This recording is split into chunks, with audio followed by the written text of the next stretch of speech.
नमस्कार, मैं हूं आपके साथ प्रियंका और आप देख रहे हैं भारती नेटवर्क। तो आइए शुरू करते हैं आज की डेली बुलेटिन के साथ। बाहुबल और सत्ता की साजिश। अनंत सिंह की गिरफ्तारी ने खोली बिहार की राजनीति की परतें। बिहार की सियासत एक बार फिर हलचल में है। कभी छोटे सरकार के नाम से मशहूर जेडीयू विधायक अनंत सिंह अब सलाखों के पीछे हैं। उनके नाम पर सत्ता की गलियों में दबदबा था। सोने का मुकुट सिर पर, मर्सिडीज में सवारी और कभी लालू यादव का घोड़ा खरीदकर बग्गी में विधानसभा पहुंचा। ये सब उनकी शान का हिस्सा था। लेकिन इस बार उनका बाहुबली रुतबा काम नहीं आया। बिहार पुलिस ने उन्हें 4 युवकों के अपहरण और उनमें से एक की हत्या के मामले में गिरफ्तार कर लिया है। यह वही अनंत सिंह है जो मुख्यमंत्री नीतीश कुमार के करीबी माने जाते रहे हैं और लंबे समय से राजनीतिक संरक्षण की छाया में खुद को कानून से ऊपर समझने लगे थे। 17 जून को पटना के बाढ़ बाजार क्षेत्र में हुई एक घटना ने इस कहानी की शुरुआत की। 4 युवकों ने एक महिला से छेड़छाड़ की थी और इस बात ने पूरे इलाके में हंगामा मचा दिया। आरोप है कि अनंत सिंह के इशारे पर उनके गुर्गों ने उन्हें चारों युवक को अगवा कर लिया। पुलिस की जांच में पता चला कि विधायक ने खुद आदेश दिया था कि उन युवकों को सबक सिखाया जाए। 3 तो बच गए, लेकिन एक युवक की लाश अगले दिन जंगल में पाई गई। घटना ने पूरे बिहार में सनसनी फैला दी। पुलिस ने कई आरोपियों को गिरफ्तार किया और पूछताछ में खुलासा हुआ कि आदेश सीधे विधायक की तरफ से आया था। ये मामला केवल अपराध नहीं बल्कि सत्ता और बाहुबल की मिलीभगत का प्रतीक बन गया। अनंत सिंह का राजनीतिक सफर उतना ही विवादास्पद रहा जितना उनकी छवि। 2005 में जब बिहार में नीतीश कुमार सत्ता में आए तब उन्होंने अपराध मुक्त बिहार का वादा किया था, लेकिन उसी वक्त उन्होंने मोकामा के इस बाहुबली का सहारा लिया। उस चुनाव में अनंत सिंह ने लालू प्रसाद यादव के खिलाफ मोर्चा संभाला था और नीतीश के लिए एक राजनीतिक हथियार बन गए। कहा जाता है कि चुनाव जीतने के बाद बिहार में हजारों अपराधी जेल गए, पर अनंत सिंह पर किसी का हाथ नहीं पड़ा। उनकी ताकत इस कदर बढ़ी कि प्रशासन भी उनके आगे झुकने लगा। सत्ता में रहते हुए उन्होंने खुद को छोटे सरकार की तरह पेश किया, जो न सिर्फ अपने क्षेत्र में कानून चलाते थे बल्कि सत्ता के गलियारों में भी उनका दबदबा कायम था। उनकी विवादों की फेहरिस्त लंबी है। वर्ष 2007 में एक महिला ने उनके खिलाफ बलात्कार और हत्या का आरोप लगाया था।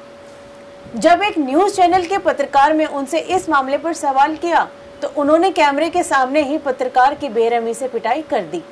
मामला देश भर में सुर्खियों में आया, गिरफ्तारी भी हुई, लेकिन मुख्यमंत्री नीतीश कुमार ने कोई बयान नहीं दिया।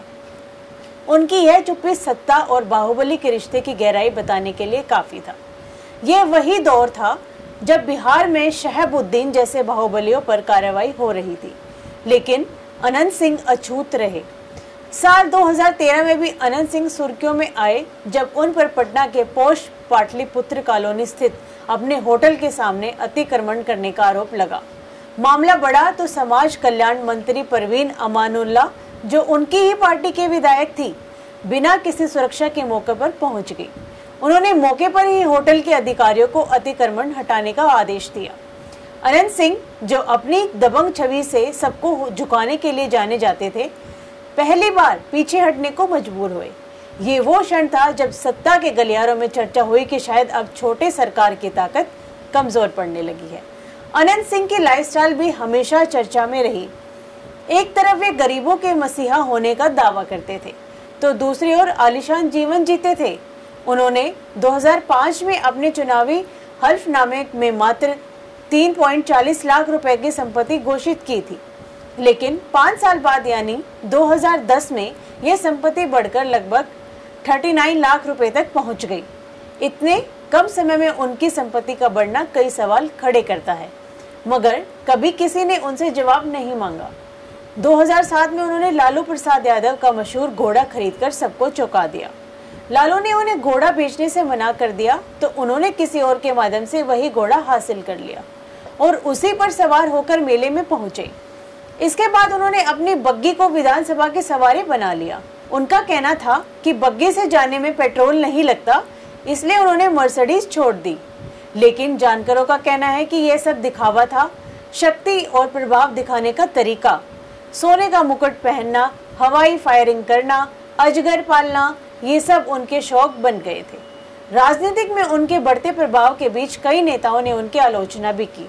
बिहार के पूर्व मुख्यमंत्री जीतन राम मांझी ने खुलकर आरोप लगाया कि नीतीश कुमार अनंत सिंह के जरिए उनकी हत्या करवाने की साजिश रच रहे हैं। मांझी का कहना था कि जब उन्होंने नीतीश के खिलाफ आवाज उठाई तो उनके समर्थक विधायकों को अनंत सिंह की धमकियां मिलने लगी। ये आरोप भले ही साबित न हो सके, लेकिन इससे बिहार की राजनीति में सत्ता और बाहुबल के रिश्ते की असलियत उजागर हो गई। कभी सत्ता का हिस्सा रहे अनंत सिंह अब उसी सत्ता के निशाने पर हैं। उनके घर पर कई बार पुलिस छापे पड़ चुके हैं और हर बार नए हथियार और गैर कानूनी सामान बरामद हुआ। लेकिन इस बार मामला अलग है। अपहरण और हत्या जैसे संगीन आरोपों ने उन्होंने सीधे जेल तक पहुंचा दिया है।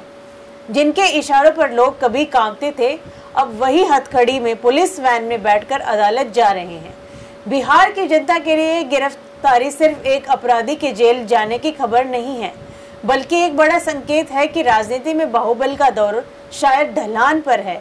एक समय था जब अनंत सिंह का नाम सुनकर लोग सड़कें खाली कर देते थे, लेकिन अब उनका वही नाम अपराध और भय का प्रतीक बन गया है।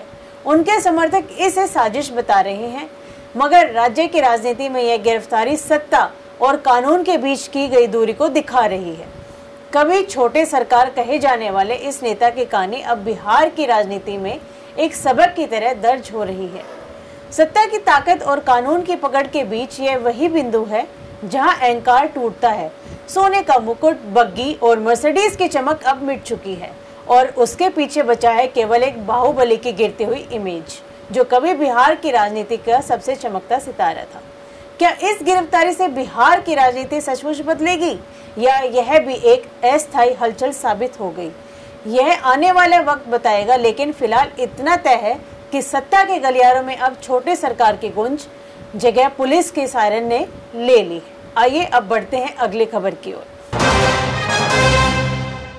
खंडवा त्रासदी, मातम, भूख और मौन प्रशासन की करुण दास्तान। खंडवा जिले के राजगढ़ पंचायत के पंडाल फाटा गांव में गुरुवार की रात जो कुछ हुआ, उसने सिर्फ एक गांव नहीं, पूरे मध्य प्रदेश को गहरे सदमे में डाल दिया।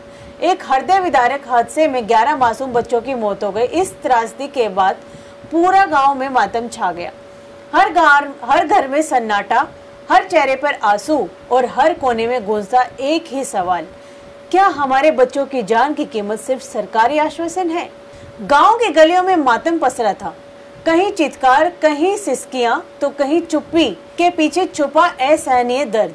नवरात्रि का अंतिम दिन था, देवी विसर्जन का समय, लेकिन कहीं से पता चला कि ये दिन गांव के इतिहास में सबसे काला अध्याय बन जाएगा। हादसे के बाद से ही गांव के हालात ऐसे थे कि कोई चूल्हा नहीं जला। माताजी के विसर्जन के कारण पहले ही उपवास पर बैठे लोग और बच्चे अब भूख से तड़पने लगे थे। हादसे के बाद 2 दिन बीत चुके थे, लेकिन गांव में भोजन तक व्यवस्था नहीं थी। परिजन, रिश्तेदार और ग्रामीण सभी भूखे, टूटे और बेसहारा दिखे। ऐसे में जब लोग ने प्रशासन और स्थानीय नेताओं से एक वक्त के भोजन की गुहार लगाई, तो जवाब ने जले पर नमक छिड़कने का काम किया। मंत्री विजय शाह से जब ग्रामीणों ने कहा कि गांव में भूखमरी जैसी स्थिति है, तो उन्होंने साफ शब्दों में कहा,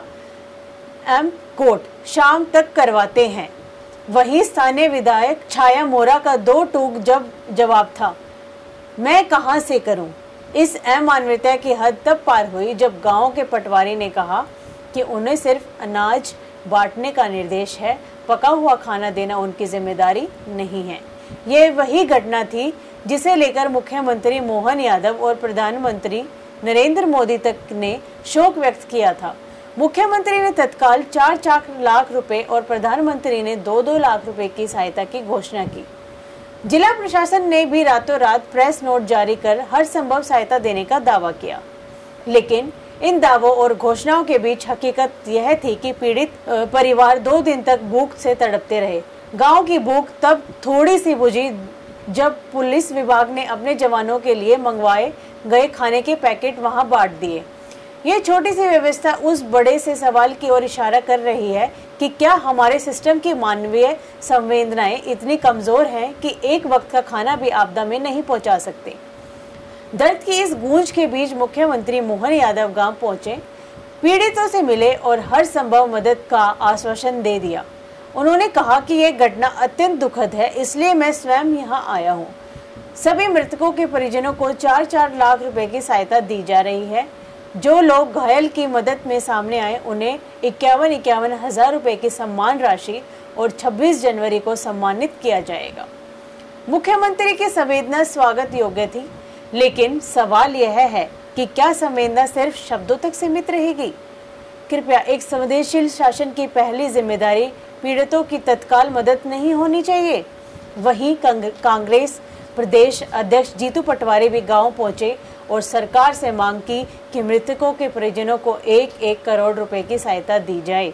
उन्होंने कहा, मुख्यमंत्री का आभार कि वे यहां आए, लेकिन सिर्फ रास्ते बनवाना ही काफी नहीं। गांव के भूखे लोगों के लिए तत्काल राहत व्यवस्था की जिम्मेदारी किसकी है? पटवारी ने कांग्रेस कार्यकर्ताओं से कहा कि वे पीड़ित परिवारों को घरों में भोजन की व्यवस्था करें। दरअसल गांव में यह स्थिति इसलिए और भी भयावह हो गई क्योंकि जहां एक तरफ हर घर में मौत का मातम था, वहीं परंपराओं के अनुसार किसी भी घर में खाना नहीं बनाया जा सकता था। गांव छोटा है और 11 मौत ऐसी थी कि लगभग हर परिवार किसी न किसी तरह से जुड़ा था। आसपास कोई होटल या भोजनालय नहीं था और विसर्जन के कारण अधिकांश ग्रामीण उपवास पर थे। रिश्तेदारों का जमाव पड़ा था, लेकिन भोजन की व्यवस्था नहीं थी। इधर प्रशासन मुख्यमंत्री के दौरे की तैयारियों में लगा हुआ। हेलीपैड बनाने के लिए जेसीबी, डंपर और रोड रोलर तैनात थे। मुख्यमंत्री के आगमन का रास्ता बनाया जा रहा था, जबकि मृतकों की शव यात्रा जिस रास्ते से निकाली गई वही कीचड़ और बदलाव से भरा हुआ था। शोकाकुल परिजन ने अपने बच्चों की लाशों को उठाकर कीचड़ से गुजरते रहे, लेकिन प्रशासन की प्राथमिकता मुख्यमंत्री का स्वागत बन गया। इस दौरान जब मीडिया ने मंत्री विजय शाह से इस असंवेदनशीलता पर सवाल पूछा, तो वे जवाब देने के बजाय मोटरसाइकिल से वहां से निकलते नजर आए। यह दृश्य प्रशासन की संवेदनहीनता और जवाबदेही से बचने की मानसिकता का प्रत्यक्ष उदाहरण था। पाडल फाटा की यह त्रासदी सिर्फ एक हादसा नहीं, बल्कि हमारे सिस्टम की कार्यशैली, मानवीय संवेदनाओं की कमी और राजनीतिक भाषणों की सच्चाई को बेनकाम करने वाली घटना है। यह सवाल उठाती है कि क्या संवेदना का मतलब सिर्फ ट्विटर पर पोस्ट करना है? क्या राहत सिर्फ मीडिया के कैमरे से सामने दी जाएगी? और क्या एक वक्त का खाना भी आज के भारत में पीड़ित को मिलना मदद कहलाता है? आज पाडल फाटा के हर घर में चूल्हा ठंडा पड़ा है, लेकिन दिलों में सवाल की आग धधक रही है। यह आग तब तक नहीं बुझेगी जब तक कि जनप्रतिनिधि अपनी जिम्मेदारी नहीं समझेंगे और प्रशासन संवेदनशीलता को सिर्फ भाषणों में नहीं, जमीन पर उतारेगा। तो आज के लिए बस इतना ही। बने रहिए हमारे साथ भारती नेटवर्क पर। हमारे चैनल को लाइक, शेयर एंड सब्सक्राइब करना ना भूलें। धन्यवाद।